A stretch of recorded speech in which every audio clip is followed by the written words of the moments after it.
வணக்கம். சித்தக்கேர் உணவே மருந்து மருந்தே உணவு. உடம்புல வந்து 3 வித உடம்பு இருக்கு. வாத, பித்த, கபம் ஆன உடம்பு அப்படின்னு சொல்லுவோம். அது 3த்துல ஏதாவது ஒன்று கூட அதிகமானாலோ குறைச்சாலோ நமக்கு பிரச்சனை வரும், நோய்கள் வரும் அப்படிங்கிறது தெரியும். பித்தம் அதிகமானா என்னென்ன பிரச்சனை வரும், அதை எப்படி சரி பண்ணலாம் அப்படிங்கிறத பார்க்கலாம். சாதாரணமாக சட்டுன்னு ஒருத்தவங்களுக்கு கோவம் வந்துருச்சு, எது செய்கிறோன்னு புரியாமல் செய்வாங்க இல்லையா, அது டக்குன்னு சொல்லுவாங்க பித்தம் தலைக்கு ஏறிடுச்சா அப்படின்னு கேட்பாங்க இல்லையா.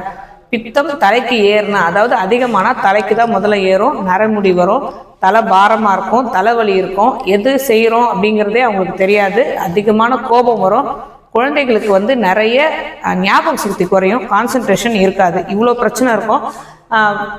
சரியாக அதுக்காக ஏற்ற உணவு சாப்பிடலன்னா பித்த வாந்தின்னு சொல்கிற மாதிரி மஞ்சளாக வாந்தி வரும். இது எல்லாமே பிரச்சனைகள் அதிகமான வர நோய்கள்.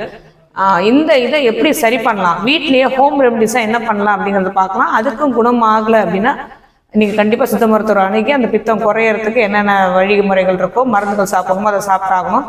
ஹோம் ரெமடிஸ் சொல்லும் போது யார் யாருக்கு எது சரியாக இருக்குங்கிறத பார்த்துட்டு ஒரு 2 நாள் செஞ்சு பார்த்துட்டு அவங்களுக்கு கரெக்டாக இருந்துச்சு அப்படின்னா அதை அவங்கவுங்க ஃபாலோ பண்ணிக்கிட்டே வரலாம். ஆடாத்தோட இலை இருக்கு இல்லையா, அந்த இலையெல்லாம் எடுத்துட்டு அதோட ஈர்க்கு அப்படின்னு சொல்லுவாங்க, ஆடாத்தொடை விளையிற அந்த காம்பை எடுத்துட்டு அதை வந்து நல்லா பொடிச்சிட்டு அதை வந்து தேனில் குழைச்சி சாப்பிட்லாம். அதே மாதிரி தாமரை பூவும் கடுக்காயும் அதே 2த்தையும் பொடிச்சிட்டு தேனில் குழைச்சி சாப்பிட்லாம். இது 2 வகை இருக்கு. இதை யாருக்கு எது ஒவ்வொதோ அதை நீங்கள் ஃபாலோ பண்ணிட்டு வரலாம். அப்புறம் நாவற்பட்டை, அத்திப்பட்டை, கருங்காலிப்பட்டை, கருவாழைக்கிழங்கு, அப்புறம் தேங்காய் பூ, இது எல்லாமே ஒரு பொடி பண்ணி சூர்ணமாக வச்சுக்கிட்டு தேனில் குழைச்சி சாப்பிட்லாம். அப்படி இல்லைன்னா முசுமுசுக்கை இலை இருக்கு இல்லையா, அதை வந்து நல்லா அரைச்சி வெண்ணெயோட கலந்து காலை மாலை ஒரு 5 நாள் சாப்பிடலாம். பலாச்சொலை எடுத்துட்டு பலா கொட்டையோ நசுக்கிட்டு பலாக்கொட்டையோட பலாச்சொலையை வைத்து ஒரு பாத்திரத்தில் மூடி வச்சுட்டோம் அப்படின்னா அது கொஞ்சம் கொஞ்சமாக தண்ணீர் விடும். அந்த தண்ணீர் எடுத்து பானகம் மாதிரி குடித்தாலும் நம்மளோட உடம்புல உள்ள அதிகமான பித்தம் வந்து குறையும். இலுப்பை பூ இருக்கு இல்லையா, இலுப்பை பூவை வந்து பாலில் அரைச்சி காலை வேளையில் ஒரு 5 நாள் குடிச்சிட்டு வந்தாலும் பித்தம் வந்து நிறையவே குறையும்.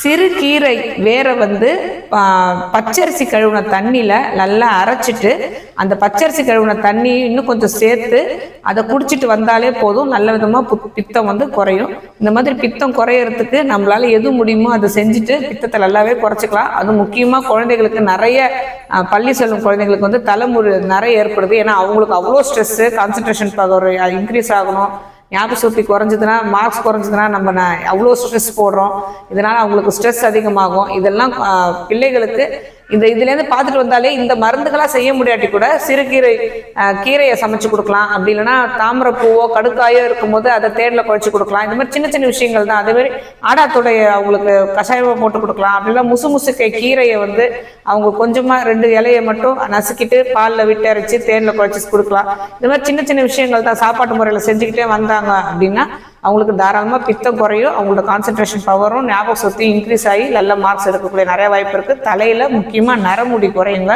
அதனால் பித்தம் குறையறதுக்கு இந்த மாதிரி சின்ன சின்ன ஹோம் ரெமடிஸை செஞ்சு பார்க்கலாம். ஆரோக்கியமே வாழ்வோம். வேறு எதை பற்றி பேசணும்னு நீங்கள் நினச்சாலும் சரி தாராளமாக கமெண்ட் பண்ணுங்கள். உங்களுக்கு எந்த நோயாக இருந்தாலும் சித்தா கேரை அணுகுங்க.